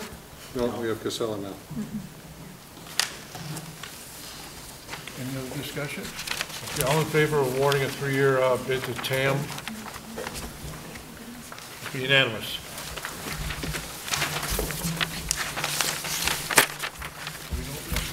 We don't have to worry about the one in the back, do we? The paving. That's all good. Okay. Next one, Molly Stark paving projects. We had, Rick sent out 3 requests for bids, only 1 came back. Seriously? From Bodwin Paving from Bennington, $8,028. I make a motion, we go with the only bid that we've got. We have a second. Discussion. Jerry, does this include all of the areas that you showed us at Molly, all along the side of the Yeah. school, out through to the front? And That the 2 or- patch areas. Very good pricing. All in favor? Unanimous. Next item, Molly Stark Maintenance Building Improvements. We had, let's see, 1, 2, 3, 4, 5 different bids. And you're recommending the Kraus Livingston, Rick? Yeah, we want to go with option 2, which is the vinyl side of the building, as opposed to paint and deal with it again later and trying to get low maintenance. So, yeah, Kraus Livingston with the vinyl siding. And that goes right over what we have already? They'll do the repair of the rot that's there, and then they'll go over it. And the maintenance, this also includes the stuff that we looked at and set around the windows of the 79. On this, in the school itself, Yeah, around? And the other building and the painting, so it's like 3. Is it insulated? This includes the, like at Molly, the under the window repair? Yeah, The painting on all of this, where was the painting? This is just a maintenance facility, right, Jerry? no, not just the maintenance Oh, building okay. itself, yeah, this includes underneath the windows that we looked at, the maintenance shop with the vinyl, the annex building, where they're gonna put we're gonna put the display, includes repairing the P111 there, and also painting that complete building. And this is obviously spent now, between now and the end of the school year? Is No, it? this is all next year money. This is all next year? Yeah. Everything we're doing is next year's money. Okay. I'll make a motion, we take the low bid. I'll second it. Can you tell me where this Cross Livingston is from? Used to be McDonald's Secor. Okay. Motion made and seconded. All right. And they're all, yeah, okay, I'm good. Okay, all in favor? Unanimous. And the last one is a truck bid. We have, you sent this to the various people in town? Or is- We sent it out to I think five. Five. And we only got the one. Niemer didn't Now, is this, respond, huh? what kind of a vehicle will this be? Is it a Toyota, Ford? What is this? Well, yeah, this is a Ford from Carbone. It's actually a F-550, and it would have a stainless steel bed. It would also have a stainless steel V8 foot plow on it, and a sander, spreader. It's a dump truck. Included? It's not a No, pickup, it's not it's a bad. dump truck. What? It's not a pickup, it's a dump truck. Okay. Is it unusual that we didn't hear from the other one? Do we have Is it a, unusual that the other garage doesn't compete? No, it depends on what their availability is. You know, the 2013s, I think they're having some difficulty getting right now. There aren't a whole lot of 2012 still hanging around. And we wanted this delivery by September 1st, so there were some limitations on it. Did they respond, the other garage? Did they respond to this? They responded, we went out with a joint bid with MAU and BSD to take and see if we could get a, because MAU was looking for a vehicle. Some had bid for the pickup that they're going for, but this was the only bid we got. And we sent to Han Chevrolet, we sent to Niemer, we sent to Carbone, a place in Massachusetts, something King, if I'm not mistaken, and a place up in Springfield, so there was five. I was only concerned about the other local garage. Yeah, I was just saying that's all we got. I mean, I don't know, they inquired, there was inquiries about it when we sent the RFP out, people responded back, inquired about it. My guess is it's just, you know, the specialty of the vehicle with the short turnaround time for us to have it probably limited it. I mean, if it's the board's pleasure, we go out and retry the different specs, we can try that. Open up but, you know, he needs a vehicle for the winter for sure.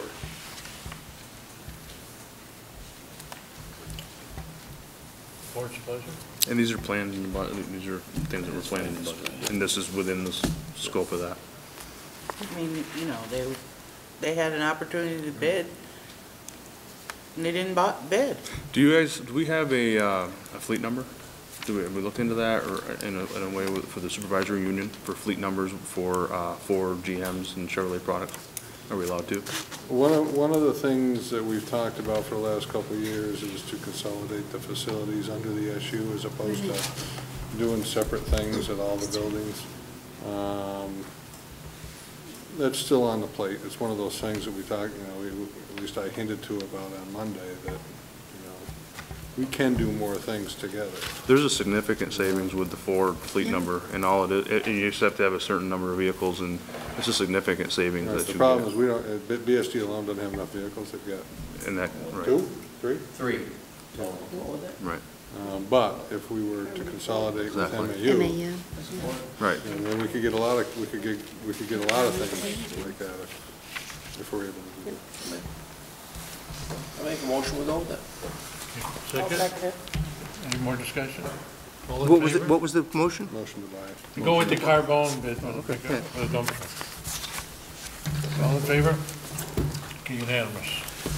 Thank you, Rick, for all the work. The last thing, and I'll be quick, is Thank you. the audit bid. It's again, it's a single, maybe I won't be that quick. I'll actually just pat ourselves on the back a little bit because I just got notice today, and I knew that this was kind of in the works at the legislature.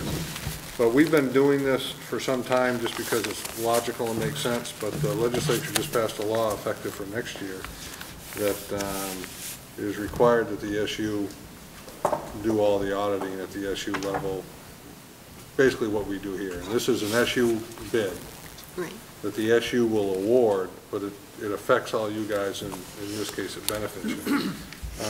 If you look at this, if you look at BSD, which is the third one down, your FY12 expense, which we're about to end, is $10,000. The bid came in for 13, and for next year at 8.6, and 14 at 8.8, and 15 at 9.1. So They're all below this year's. all below this year's. Couple of reasons for that, and I want to compliment my staff because they're a big reason.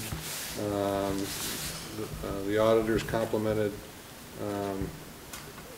the condition of our books and how the staff puts it together, and that they're spending much less time on site. And in addition to the staff, our new software plays a role in that as well. Is this the Albany firm that we've been having right along? It's one we've had. Yeah. I recommend we go with the low bid. Well, you don't have to act on it. Oh, we don't have to, come to the supervisor. SU will do it. Gotcha. This is just All an right. FYI to right. let you know that we are saving a little money next No. year. We just spent a lot of money, but we're also saving a little. Ken? Now, I know Ken? Arlington, you're doing some of the finances, that has nothing to do with this? No. They get their own audit Yeah. through you? Okay. Ken? And this is another bid that there was only one bidder. That's true. And it was sent out. Okay. We had inquiries, I think. Okay, we don't need Three or to. 4 other outfits for that.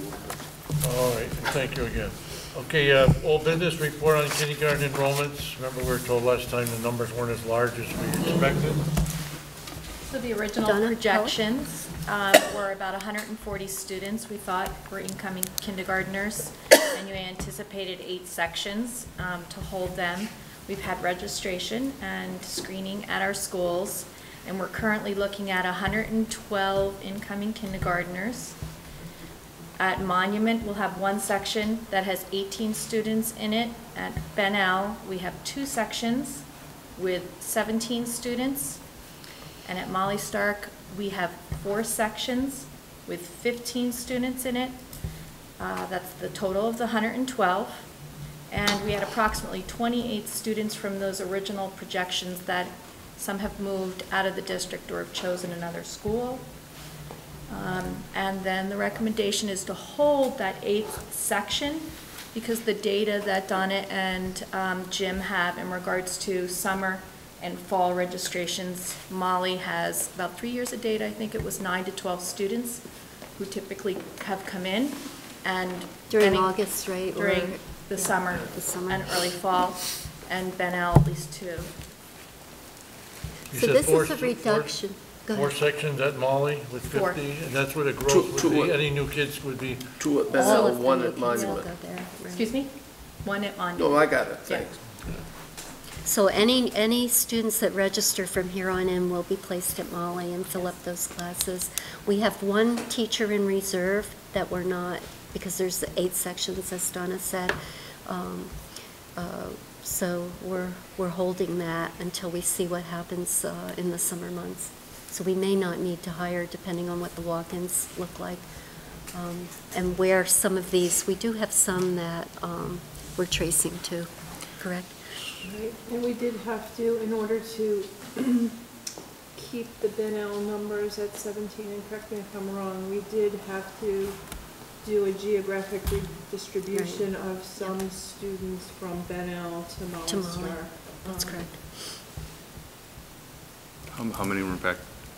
How large is that number? I think it was 5 or 6. 5. One of those, When was the request? Some of the the 2 requests. requests, and one I found out today is registered at Signature. Same number each year, around that number, or is What's that? this is the problem we were talking about in the last couple of board meetings with having to redistribute. Is that about the same about a number? Is that 5 or 6? Yeah. Between 5 and 10. Okay, and. Thank you, Donna. B, congratulations for preschool collaborative grant. Again, we got the good announcement from Karen and Catherine. And again, we have to thank Karen for all the hard work she did. Karen and Rick and her community partner people, Linda and Brenda. We didn't do anything, Karen did it all. Give them an extra day off. And I did do something. He heard it, didn't he? I was going to take your today. And actually, it's the support of the principals as well, because this is going to open an opportunity for better transitioning of those preschoolers into kindergarten, and following what has happened in North Bennington and Shaftesbury with the through the year, starting either in January or through the whole year, having them visit and take part in some school activities. It's just it's gonna help. It's gonna help our registrations for kindergarten too. And there is, since the agenda went out, if you go back to that link, that allows you to see that letter, the award. Also posted on that link is the Community Needs Assessment Report that is being posted for 30 days. We're going to try to also get it posted on the face of the SVSU website, because people have to be able to review it and give feedback before it becomes absolutely final. And the information about feedback is right in that document. So I know that there are some board members who would prefer hard copies, so if you do want a copy of the community needs, I did Xerox a few if you want it. If you don't, I'll just put them on file in my office. But it is all of the data, why we made the decision that we made, and it is a document that's required by the Department of Ed, and it will be sent to Armando. Stress. Size of the grant.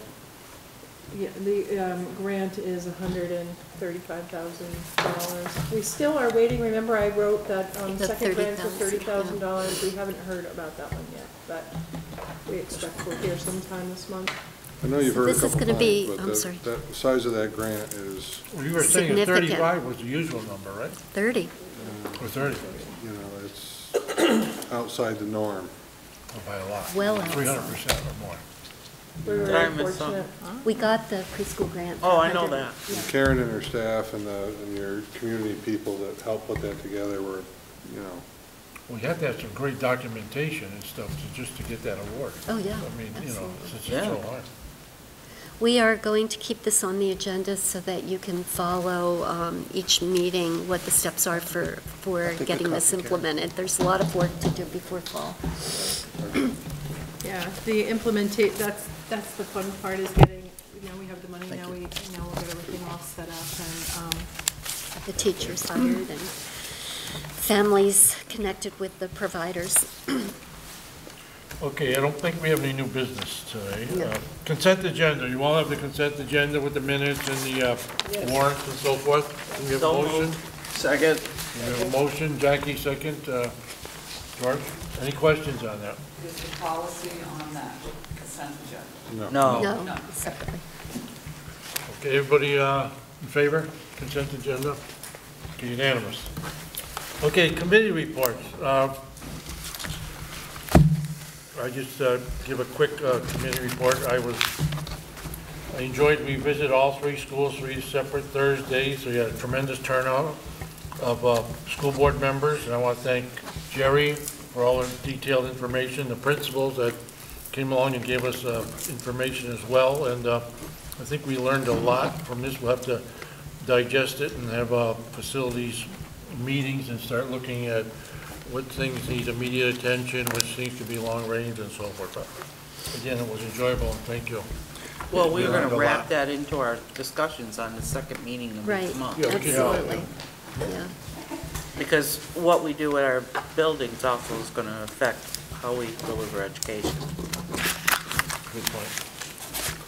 With that, I don't know where it fits in, but I was thinking about that, and just in general, all of these, between this presentation and other discussions and stuff like that, but that's something that I think was beneficial just in general, if that was either once a year or 6 months, something just to keep the connectivity to seeing what's happening in the buildings, the flow, the movement, hear some of the struggles, so things are fresh and are reminded as to what is being dealt with out there in our buildings, and we can see, the good, the bad, the improvements. It gives a whole another set of 5, 6 different sets of eyes that can go through the building and help in whatever way. Doing it when school's in session, so you can see the kids in the rooms and all. Mix it up, however. Yeah. And for me, it was helpful to put in context the reports that the principals have made 2 meetings ago, that the handout they had. And so I don't know if that handout's online or it should be. Check. Okay. Act 153, Paul, you want to give us a quick, you read the headlines on the paper. Right. Yeah, It was actually pretty good. Yeah, I mean, the 153 Red Committee came to an end on the 4th. There was learnings from there. I think everybody came away from there with something, but it was obviously decided to go forward and put the investment into the time and resources. Wasn't felt that it was needed to do that. There was definitely, you know, everybody was there for the reasons for, you know, obviously to try to provide better opportunities, stuff like that. But some of the stumbling blocks were, you know, issues about board representation, giving them up, where assets went, things like that. And it was also realized, I think, through several people that were there that there's things that we can do within our SU to create a stronger union, and along with some of these things that I brought up, you know, with making sure we follow through on maintenance, evaluation, just across the whole supervisory union. And it looked like that there may be a door to talk to other supervisory unions in general to create some other opportunities that maybe aren't as, I don't know if cumbersome is the right word or complicated or what, but to create some other opportunities amongst 2 different supervisory unions. So I'm sure there'll be more to come. I'm sure it will never be completely dead as we continue to try to be better, but you know, it did come to an end. Well, I don't know if you know, but like Whitford and Bennington, we do their phys ed programs. They participate in our summer school programs. Our maintenance people do their heavy maintenance up there, so there's a lot of working and sharing together between Whitford and Bennington. Yeah, and there was, and specifically, I think it was Arlington, and that brought it up to, to talk about what could be possibly opportunity offered or developed in the 6 through 12, was it, or 6 through 12 level with maybe, you know, and it was just ideas that floated with, you know, choice and just different things like that. I think that's interesting. To create opportunities. So. Yeah. So it was good. Well, I want to thank you and Lori, because I know you folks spent a lot of time, you know, of your own and a lot of effort. And I know how hard you felt, but I know Lori really took this under her wing. She really wanted to see something come out of this, and it just didn't happen. But I know you guys are very serious, and thank you on behalf of the board for all the work you put into it. Okay, Food Service Advisory Committee? Yes, we signed a contract for another year. Oh, it's a 1 year at a time type of a contract? 1 year, right, Rick? I'm sorry? It's a 1 year with the Abby contract? Yeah, it's 5 1-year contracts. You guys have an opt-out clause or approval each year. Weren't we supposed to go out to bid again this year? No. No. Well, she just started this year. This is the first year of a 5-year. You're right. Okay. And all I hear is good yes. things about the food, the quality is improved. You don't hear the complaints like, you know, different. Oh, I'm not complaining. No. I knew there was a bunch of problems with the RFP last year when we. You're a year behind. I'm a year behind, okay. Okay. Claude, the Technology Committee? Well, the Technology Committee, you asked them to come in and make a I don't think it was the committee, you asked to have the director come in. And I thought at last meeting, that was to be in response to the presentation of the question that was raised by Mrs. Mahern. Oh, you're right. And her handout. Let's get it on. And I don't know that handout has been shared with the principals, because I really think they should have some input on that. Which handout? The presentation, Mrs. Mahern had her observations on her experiences with our system. But aside from that, I did get an email from Frank Burns, and he was going to report on what I had reported on last meeting, the status of where we were. We started late. They postponed responding to the state, and he's going to have a report prepared over the summer to get back to us. Okay. So the 2 things, I think there's one, what you thought you had invited, and for what reason, and what we actually did. Is that clear? Yes. Okay. Thank you. Okay, Superintendent's report. Yep, I'll be brief. Just wanted to remind people that, I'm sorry. In the future, Board, Mr. Chair, could you add an SVSU report to the committee reports, since 4 of the board members aren't on the SVSU? Okay. That's a good idea. I'll do it. We'll put that on the task list, please. Thank you, I'm putting it Jackie. here.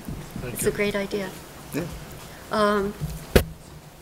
The Rural Development Council community visits continued April 12th, and there are task forces in all 4 areas that are starting to meet. Some of them are evening meetings from what I can see, so some will conflict with board meetings, but we are trying to make sure that we have representation from teachers and administrators and board members on those groups. So I'll be in the process of collecting who's in which group. There is one on poverty, one on the vision, one on the community center, recreation center, and the one on the vision is also looking at the common green for the town of Bennington. I did attend the Vermont Superintendent's Conference May 17th and 18th. The presentations were very good. A lot of the attention at that time, however, was on the legislative session that was just starting to come to a close, and many of the controversial legislative actions that were taken and plans for following up on those. We also had speakers that talked about giving high school credit for extended learning opportunities, those that were not in a classroom necessarily, but community lessons, internships and community service, things like that. The end of the year activities for the 3 schools, we've got, you all have to do a quick scan on this, but I think we've captured everything at each of the schools as we're going by planning for the end of the year activities, but we'll have the principals take a quick look. Thank you. Got any more copies? Jackie didn't get a copy. And we need the principals to have a copy as Here well, they go. because their schools were consulted, but I don't think they saw it all together, all 3 schools.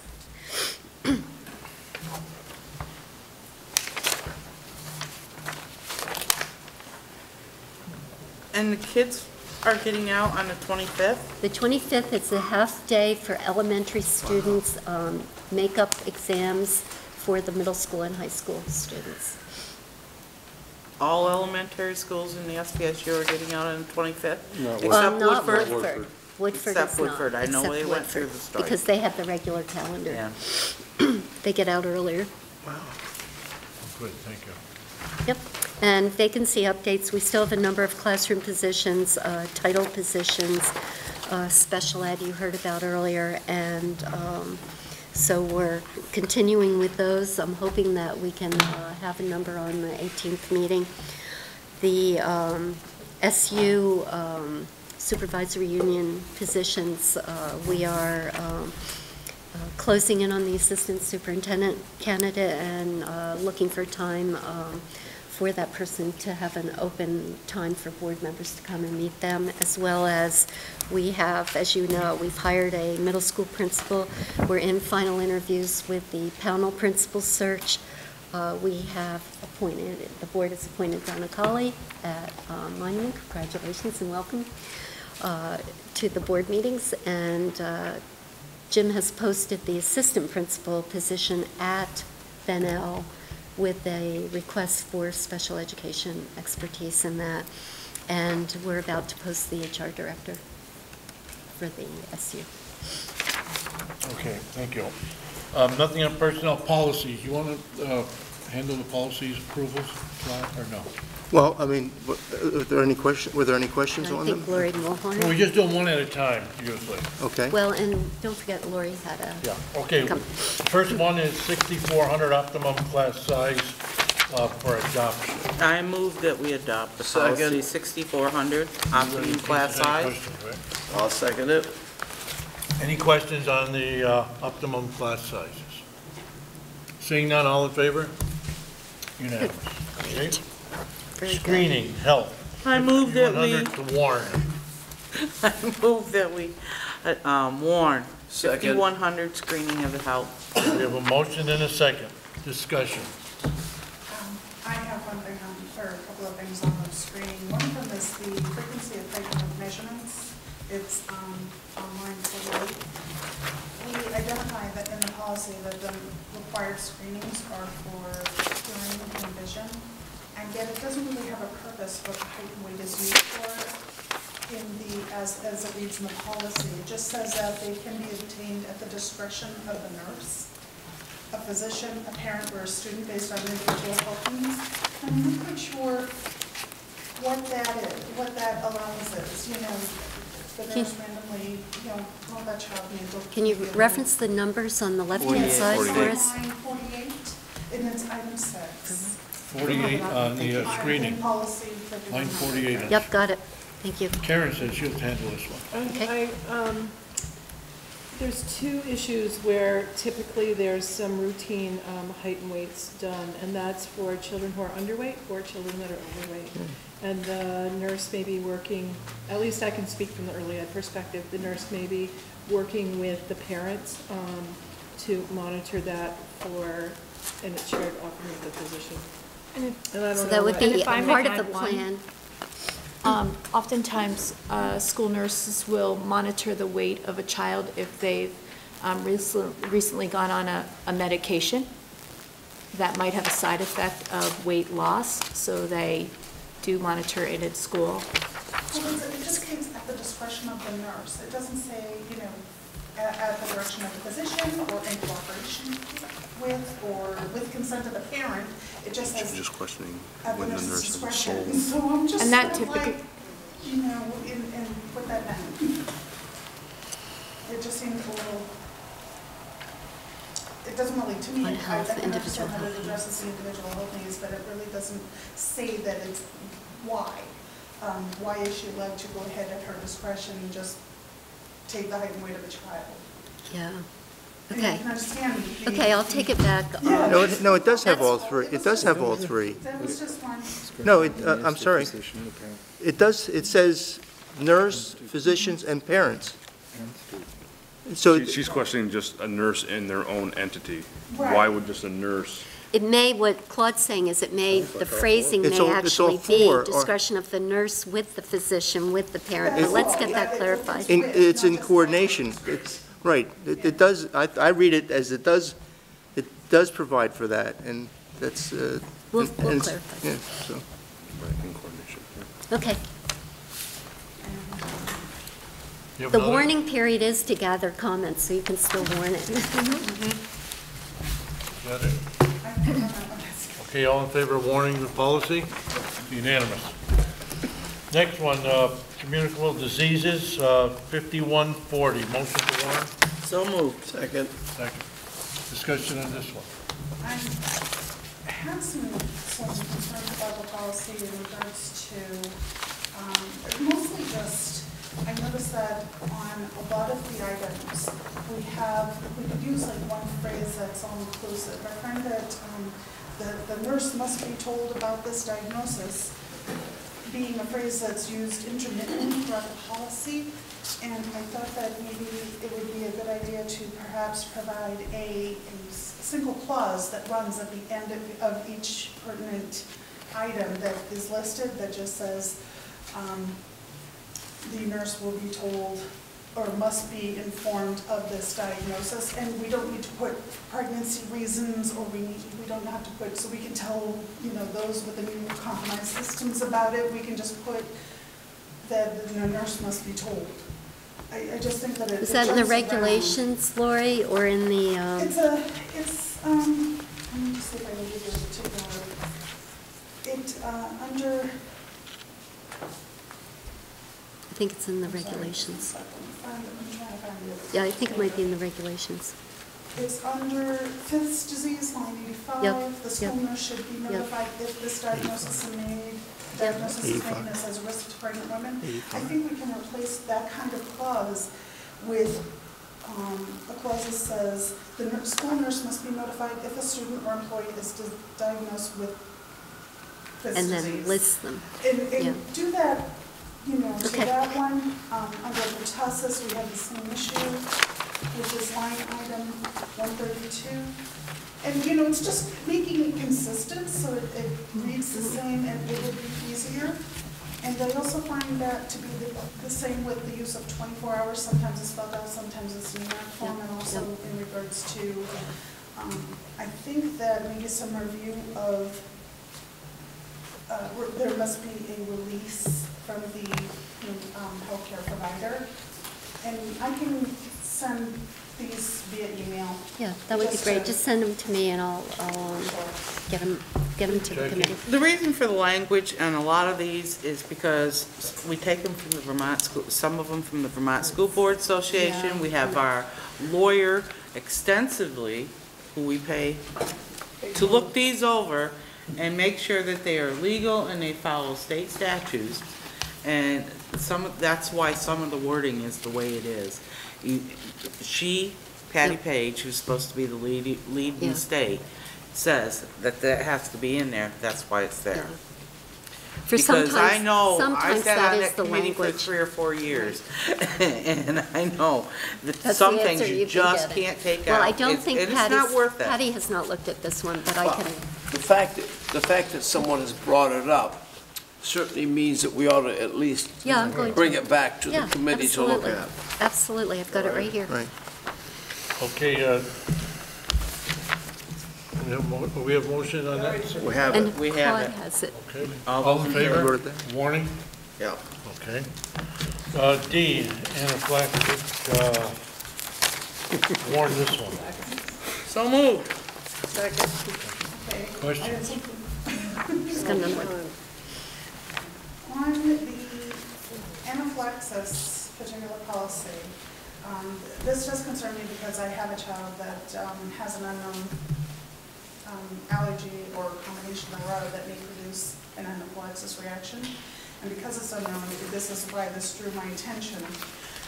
The standards of healthcare practices for the state of Vermont, and I can give you a particular one, and you probably know this better than me, but it's section 2120.8.5 health services, and it mentions that a school nurse and associate school nurse shall be hired to provide services to the particular number of students in the school. And one of the items that caught my eye was that they're there to develop individual healthcare plans, train staff on the implementation of IHPs, and ensure appropriate administration of medication. The term that we use in a lot of the healthcare ones is school nurse or designee. Right. And I'm not sure What that means. what that Okay, means. so we can clarify it. First of all, I want to clarify that we do not employ associate nurses. We all our nurses are RN nurses, but we have a critical shortage in substitutes. I don't know if the principals want to comment. So the designee would be someone who has been oriented to distribute the meds or provide first aid on call if needed. Well, one of the challenges with that is on line item number 29. Yep. In a case of a known hypersensitivity, it mentions willing staff will be instructed by the school nurse on how to administer epinephrine. The willing staff may all of a sudden come upon a situation, and I'm not sure whether my son's needs or potential needs they would be aware of, or know what to look for in his particular instance. Well, you would have. That particular individual is not the nurse, so I was wondering how that worked, and if that was. Well, I'll give you It's like willing staff to me. I'll give you an example. Where I used to work in Williamstown, one of the guidance counselors was also an EMT, and he had volunteered. If the nurse wasn't around, that he would do the medicine, he would give the shots, because he was trained in all those various yeah, things. the designee is familiar with. It's just not a person. Is the person, if my son goes into anaphylaxis, is this individual who's wherever the designee is, I guess as a parent, I'm sort of looking for reassurance that this individual would know how to respond in a crisis situation that a nurse is qualified to do. Right. I Donna, mean, do you want to? I'm just throwing it out there. I can just speak to my role in it, that I often sign off. I've done that at Bennington Elementary School and here at Monument as a designee. So the school nurse goes over all of the students, all of their medications, instructs how to administer the EpiPen.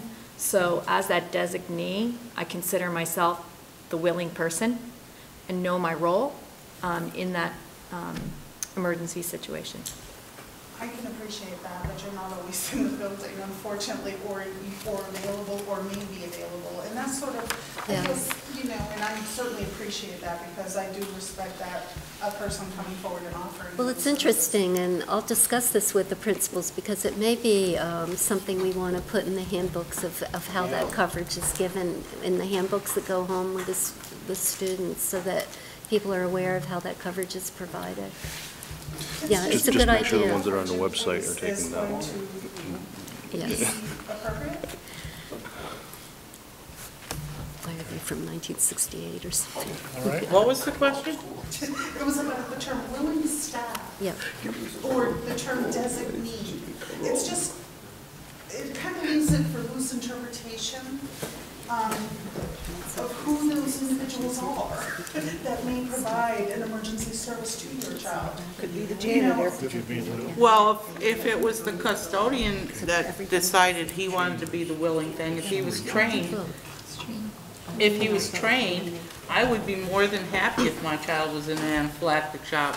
We have to sign off too. And you have to sign off. I mean, it's a signature. I understand that, but what I was just saying is, you know, and I can certainly appreciate somebody willing to step forward and do that, but what I'm saying is that willingness is one thing, and Designee is another. You know, yeah, that kind of thing, and knowing that. There's a training that goes with it, right? I mean, Yeah, there is. It's having the training. Right. So I think- Is she, I don't know I if think, she's not. Lori, what you're saying is if it says willing staff, if a parent reads this, they're going to think it's anybody in the vicinity rather than the designee. Right. It sort of leaves it to not be reassured so what, like willing staff, like, okay, so many people are not willing, or maybe there's an issue. I think a designee would be better. Maybe it Yeah. could be phrased better. It just leaves so many unknowns. Yeah. Trained designee. Yeah, or oriented, Knowing trained. that they have been Yeah. trained even for the whatever small Got amount it. of time in the use of that It's particular 29, equipment. Claude. Will be instructed. Yeah, thank you. Okay, all in favor of warning this one? Unanimous. Okay, and the last one, student eligibility athletics, and we did get the 70 average on that one. yeah. I make a motion to approve. It's a win for Without- Bennington. Do we have a second? Any more questions on that one? Nope. All in favor? Okay, that's Next time unanimous. goes around, I want 75. Okay, under Chair's report, the 2 scholarships for the top 2 Bennington graduates at Mount Anthony next Wednesday will be awarded. It's the 13th, starting at 5:30. I want to remind everybody that the VSBA, Vermont School Board Association's annual conference on Thursday and Friday, the 25th and 26th of October at Lake Maury. You can block that out. If you're interested, you can start telling Marilee in the central office, and she's going to be doing all the booking for everybody. If you want to go for a one-day, either day or both, it's your choice. Get it on your calendars. What's that, a Thursday and Friday again? Thursday and Friday, and probably in August, beginning of August, they'll come out with the calendar of events, so you'll know what's going on there. Tomorrow evening is a retirement social at the middle school at 5:30. And if 5:30? 6:30, isn't It's it? just, 6:30. Yeah. it's 6:30? Yeah, 6:30. Okay, You 6:30. just gained an hour in your day. Thank you. 6:30, and if you haven't let Mary Lee know, you can call her tomorrow, so she'll Yeah. make sure that everybody's available. Yeah, we have extra, so if somebody shows up, it's going to be fine. It's really nice with the proclamations from the State House and everything. And the tours of the building, Ken, just to remind, you already thanked the principals and jury, but I think that was on so that you could just let them know they did a great job and Oh, yeah. the tours. It was very informative, and as Paul mentioned, it's something that we should probably look forward to towards the end of each year, so that, you know, we'll know what's going on, and like when For Jerry budgeting brought all the those next year. repairs in for the budget, the blacktopping and the painting, we all knew what he was talking about, because we saw it firsthand. instead of just saying, this is what we need, and we don't really know nothing about it. So I think it works well. Okay, task list review for this evening.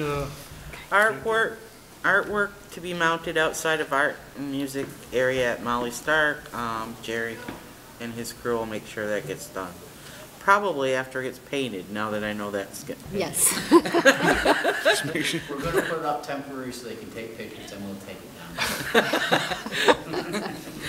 PBIS, reestablished system of training for Tier 3 at Bennell.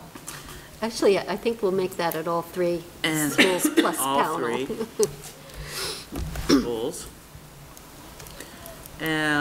Kathy Buck and Catherine McClure report monthly. And the principals. All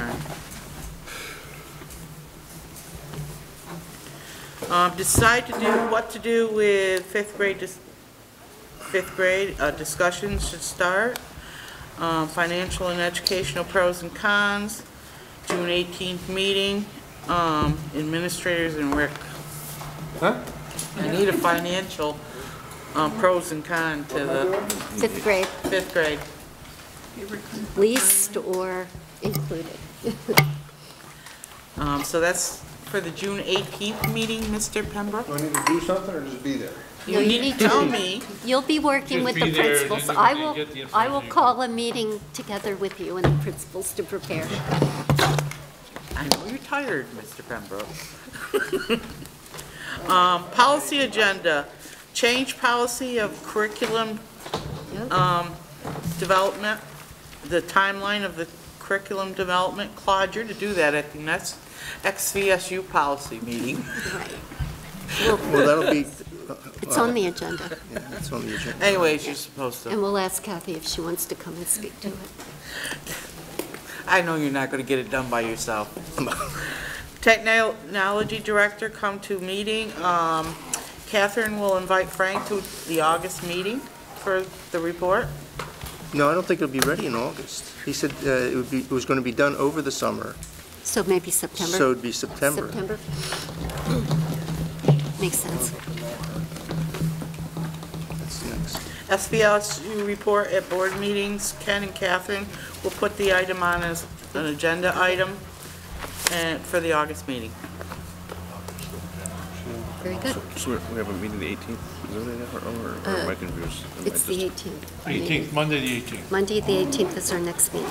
Monday the 18th. And then usually there's no meeting in July. Yeah, nothing in July. Where's that one at? Or we, Central office. That one's at central office. Cases of warm water.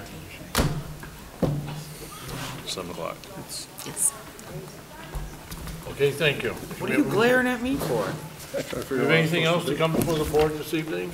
We will not, may I just, we were not holding the executive session for the ESP contract. We want to make sure board members get the materials ahead of time before the 18th and be able to answer questions on the 18th. Our timetable will allow this to, so that the people will get their retroactive pay? Yes, because the SU board won't have it on their agenda till the 21st, so you'll be all set. When those meetings are made? 18th will be a central office. Central office. Rick, what I want. The board has to act as a whole, right? True, I know. Jackie, you can't. What we want is, what is on here?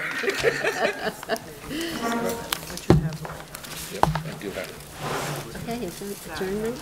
I move that we adjourn this meeting. So, second. All in favor? Yes. He meant to say, so do I. Thank you.